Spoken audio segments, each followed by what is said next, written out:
Well guys, we have a problem. So I went to go give it a pull to see if I could get it to pop over, and the cord broke. So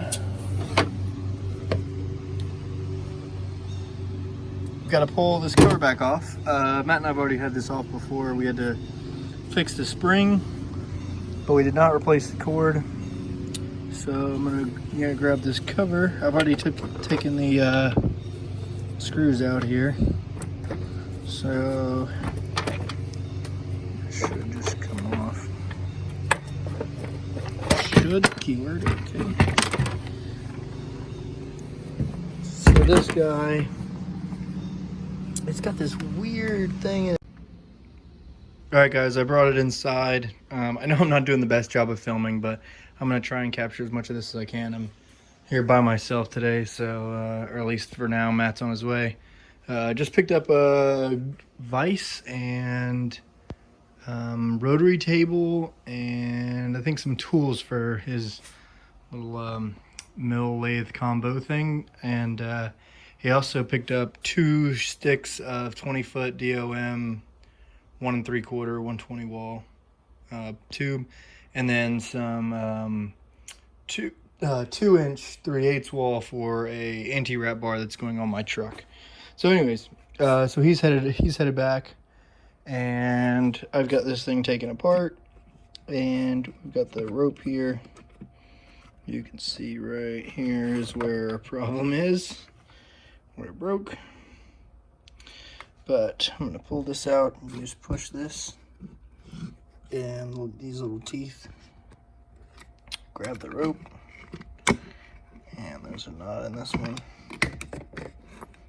So just like that, I'm gonna pull all this out, and once I get all that out, I'm gonna replace it with some, I think it's called Dyneema rope or something like that. I don't know, it could just be an off-brand name, but it's from our Wake winch. We're just gonna steal a little bit of it, and this stuff is incredibly strong.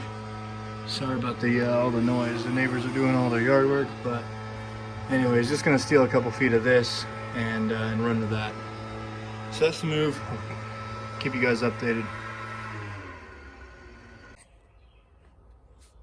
All right, so we've got it back together. This guy.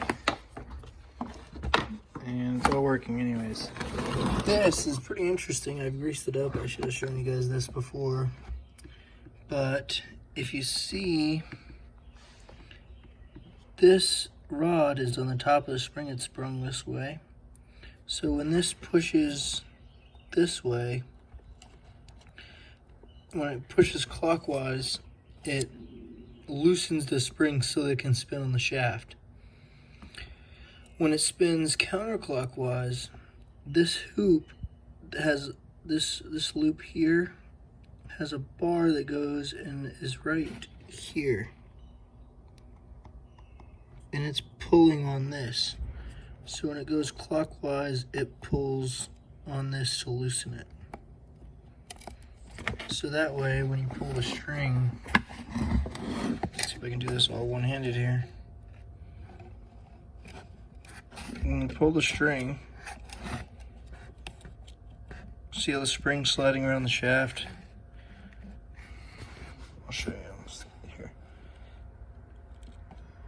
See how it's sliding around the shaft? That's because the loop there that I was talking about has that bar. Let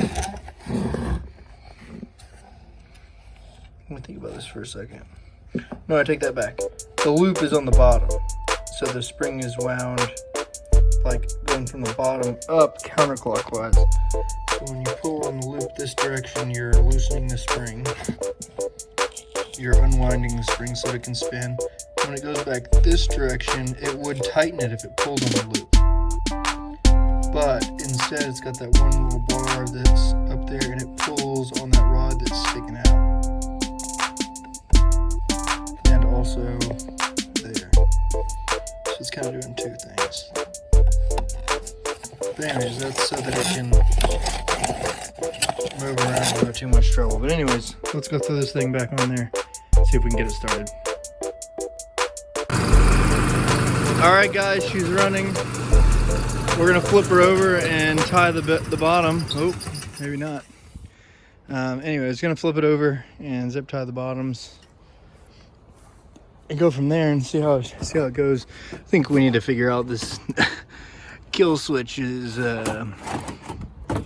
currently just a mess, so that's probably why I cut off. But anyways, yeah, so like I said, we're ready to flip her over and start doing the zip ties, and we'll be flying in no time. All right, guys, it's flipped over. I got about half, well, not even half, less than a quarter even, of these skirts put on.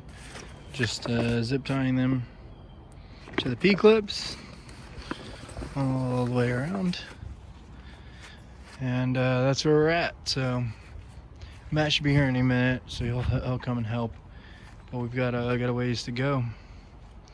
But this is it. This is the last thing before we can at least test drive it around. You know, there's a couple things we need to clean up, but this being the main thing keeping us from screwing around on it. So stay tuned. If you haven't subscribed, remember to subscribe. It really helps us out. We're just kind of getting started with all this stuff, or at least that's how we feel. We still got, you know, a lot of learning to do, but it really helps out. This is the only way we can keep doing stuff like this, keep doing these cool projects, is if you guys support us by subscribing. So we appreciate you guys, and we look forward to doing many more projects, and hopefully having a little more cash to really do them right, and get some really cool stuff going on for you guys. So stay tuned, and I'm gonna throw the rest of these on, and we'll keep you updated. And then if there's still daylight, then we might even throw some video running around first couple runs ever on this thing. So here we go. There's not very much driving. No, you're along for the ride. It controls you.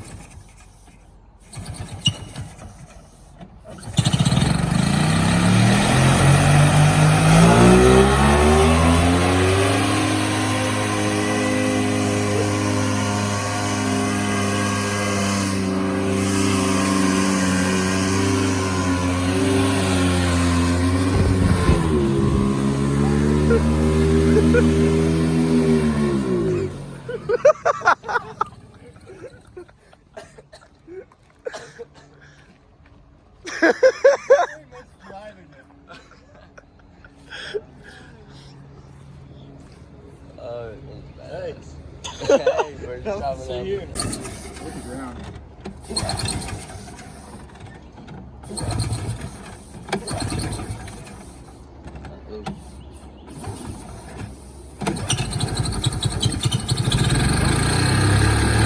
Give it the beans.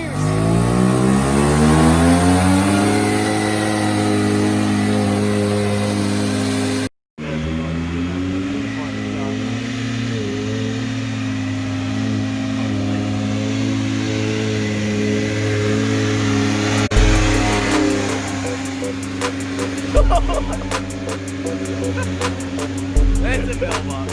Yeah.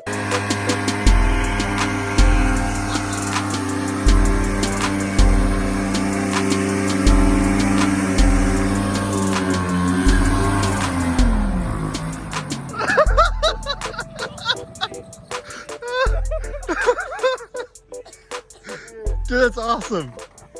There's like zero control. Zero control. I thought I was gonna hit that curve. I was like, oh, here we go, and then it just like floated. Yeah, I thought it was just gonna slam into the curb, and it just floated right over it. Just give it the beans. So, like, did you have any steering, or were you just on for the ride? You can steer it a little. It needs to, like, You gotta think about your turn about 100 feet ahead. you got. It's like It's so loud. It's so intimidating. We need a huge field. We need to like ask them, like, can I find my hovercraft in your yard real quick? Yeah. All right, guys, that was freaking awesome. We flew the hovercraft today, as you guys saw. Well, flew very lightly. We rode on the hovercraft today, just around the street, as you saw, and we definitely have a list of stuff to fix. So we need to get it running better.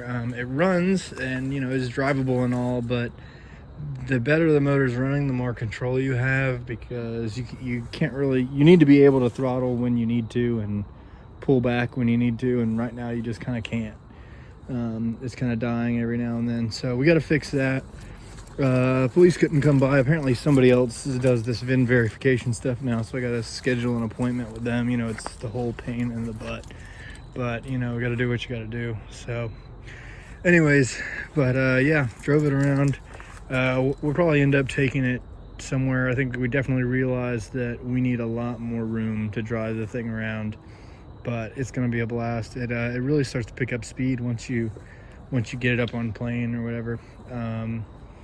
But anyways, so that's the plan. We're gonna, like I said, get that motor running. That's step one, and we'll keep you guys updated. Yeah, and yeah, we kind of cleaned the yard up. We definitely shot a lot of leaves into the neighbor's yard, so hopefully they're not too mad at us. But you know, so it goes with a hovercraft. So all right, we'll catch you guys next time, and we'll start looking at that carburetor and get it going. So see you guys next time. Bye.